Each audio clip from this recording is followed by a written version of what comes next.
For updates on sports stories across the globe, Abi Iyomon joins us. Good morning, Abi. Good morning, Ayo. Good morning, Rufai. And good morning, Dr. Abati. Nice to see all three of you today. Nice to see you too. Yeah, so the strike embarked on by the NLC and also the TUC is affecting every facet of the sectors, as we see the Super Eagles of Nigeria having some concerns resulting in the fact that 8 players are still stranded in Lagos. We had the likes of Ademola Lookman, Calvin Bassey, Iwobi, Maduka Okoye, and Morsi in Lagos, unable to join the rest of their teammates who are already 15 in the camp in Uyo. Now we also have South Africa hoping to arrive in Nigeria on Wednesday, but we'll see how that goes on for Nigeria. As it stands, it's not certain if this game will go on as it's planned to be initially, but there could be other means to ensure that it still goes on. Probably we'll see the NFF liaise with the CAF, but the only thing that could happen at this point is if the strike is not called off, we may just see a postponement, but there's nothing as a walkover at this point because both parties are both affected and both parties concerned are very much interested in playing this important World Cup qualifying game that's between Nigeria and South Africa. But we'll see how that pans out for the Super Eagles of Nigeria. And still on football, we have Kylian Mbappe confirming his signing to Real Madrid for 5 years. He posted on his social media page where he had past pictures of him when he was a lot younger in Real Madrid jerseys, and also changing his bio on all Instagram social media pages to show that he is a Madrid player. He was signed, and a 5-year contract. He's going to have 12.8 million euros after tax and 85 million euros yearly bonus with Real Madrid. Let's not forget that Real Madrid just won their 15th Champions League trophy. It's going to be a very interesting matchup and combination there in Real Madrid. We'll see Vinicius Junior, Mbappe, Rodrigo goals, in addition to Bellingham in attack. I think all other clubs should be shaking at the moment, knowing that Mbappe is joining Real Madrid.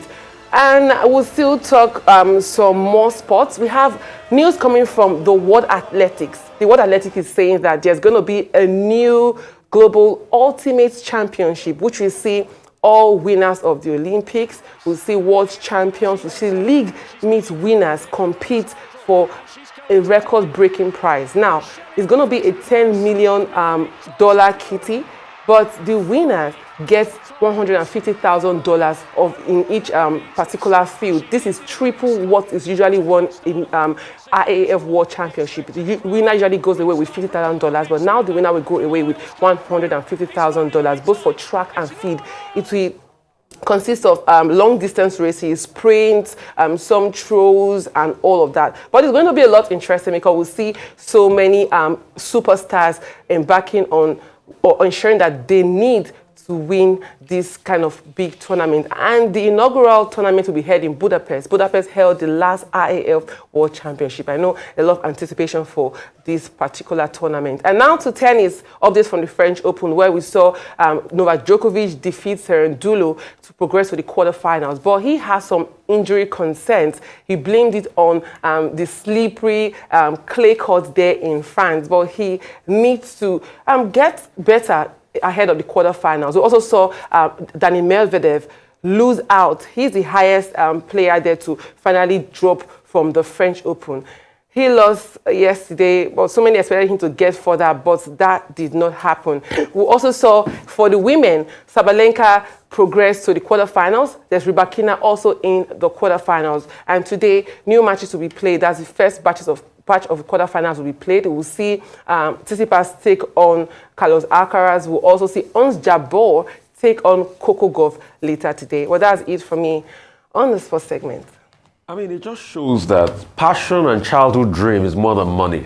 While you were speaking, I had to just try to check through and recall how much Mbappe was being paid to stay at PSG. I think it was about 72 million euros. And he left all of that. He took over a 50 million pay cut to go to Real Madrid for 12 million euros per year. And that's why it means more, than money to a lot of people. So I think Mbappe is a clear answer for those that feel that, it will get to a stage, money will be so rampant in football, people will do things for money. Some others may do it, but not Mbappe. And Mbappe just alludes to the great words of the former Liverpool coach, Bill Shankly, that says, people think football is a matter of life and death, but they're wrong. It's more than life and death. And that's what Mbappe has shown. We wish him a lot of luck. He wants to play with the Galacticos. That's always been his childhood dream. You can see him there with Cristiano Ronaldo. He'll get a chance to play with Vinny, Jude Bellingham, and he's going to make another great forward line, and he's going to walk in the shoes of the likes of, all the great that have played through Real Madrid, likes of Puskás and Di Stefano. As regards the strike and the players that can't fly, very sad for them. Hopefully we'll be able to make arrangements, or hopefully maybe this week or a couple of days from now, or maybe today, anytime they make that decision, they'll be able to resolve the strike so that these players, can be able to, travel. Or can they also make alternative arrangements or provision of buses for them, or, executive travel, it's something for them they can, or probably the train service. I'm not sure we have a direct train route to Abuja, and that's why you see we need to bolster other forms of transportation. But if they can make, executive travel arrangement for them, it can be a very long, tedious one. But one day of travel, they can knock it out and all of that. But it's sad that this is happening to them. Another story that I wanted to bring up is my concerns about Maresca. Yeah, Maresca has been unveiled as Chelsea coach. I might be wrong on all of these, my assumptions. Yeah. I personally don't think he has the experience. I think Chelsea should start looking away from this flash in the pan and real contending coaches. Also, I might be wrong with that assertion because we had a real contending coach in Pochettino that couldn't do a lot. And I think to a large extent, this trial by error, just like we did with Graham Potter, might also be the case with Maresca. But like I said before, I put a very strong caveat, I might be wrong in all of this. Maresca might prove me wrong by winning the league. It will be a double delight for me, but I doubt. Well, yeah. All right. So five for Maresca going to Chelsea. Okay. No, go on. I was waiting for you to respond. I knew you wanted to respond to Okay, yes. For Maresca going to Chelsea, you talked about trial and error. Like, if you look at the state of football now, there's really a paucity of talent, especially when you look at the great coaches that used to be available. But let's not forget that before Pep Guardiola won his first treble with Barcelona, he did not have a major coaching experience. But this man, Maresca, there was able to help Leicester City in the championship get promotion all at once. We've seen Watford still struggling in relegations in the championship and not being able to come back to the Premier League. So I think he might just be that man. Who knows? We've seen coaches who've learned under Pep Guardiola. Arteta was under Pep Guardiola. There's company who was under Guardiola and is now with Bayern. So Maresca could just do something different with Chelsea. Who knows? I might be wrong. All right. So, well, some people have said that he going to Chelsea might be a critical factor in Osimhen going to Chelsea. So eyes on him as well as he impacts our own Victor Osimhen.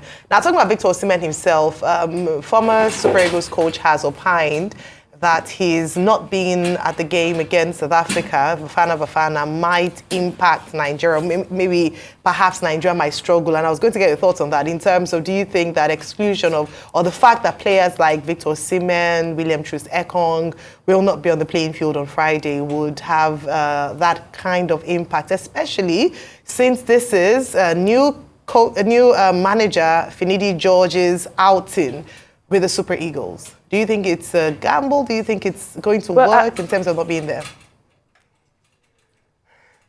Well, I think it's the right question, Ayo. It's bringing a lot of concerns, knowing that not just Osimhen, not just Troost-Ekong, the likes of Moses Simon, Zedu Sanusi, Ola Aina, Kenneth Omeru, a bulk of the players who were at the last AFCON, and a bulk of the players who also played the friendly games against Ghana and Mali will not be in this game. But we should not also forget that Nigeria also has other talents. There's Victor Boniface, who wasn't at the AFCON. He's returned now. There's also Wilfred Ndidi, the midfield maestro, who is going to be in that squad as well. I think if they should use the same approach they used at the AFCON, that's the same mentality at the AFCON, they could definitely get the much needed wins. And having it at the back of their mind that these are two do-or-die games, they have no business even drawing a game, because a draw will mean they are in a dire situation. As it stands, they are third on the table. They should not even think of losing or drawing any games. So I think that's going to motivate them to do something different.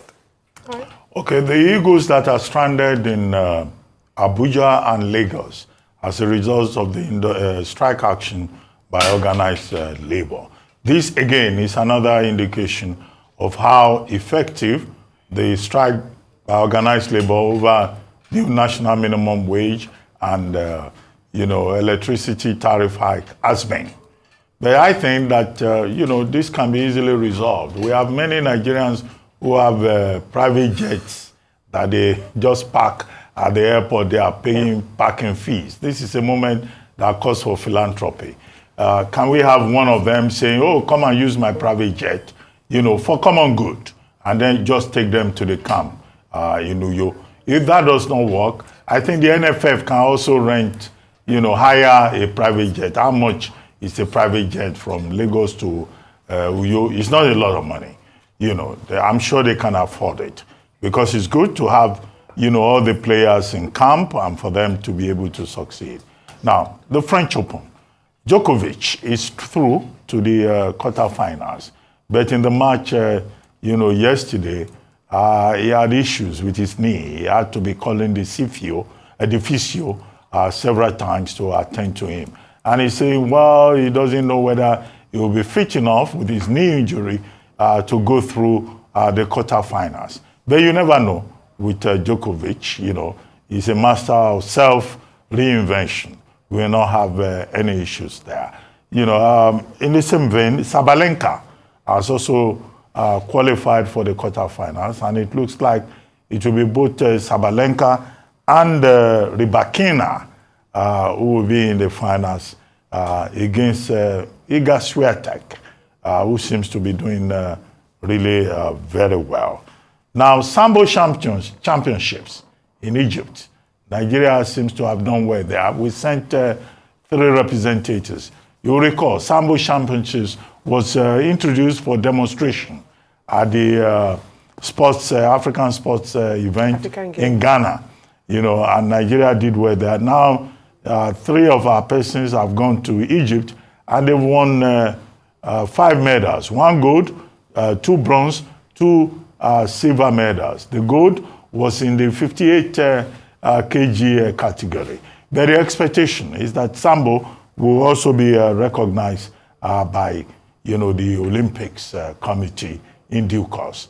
As for Enzo Maresca, well, he saw action as an assistant coach at Manchester City and also as coach of Leicester.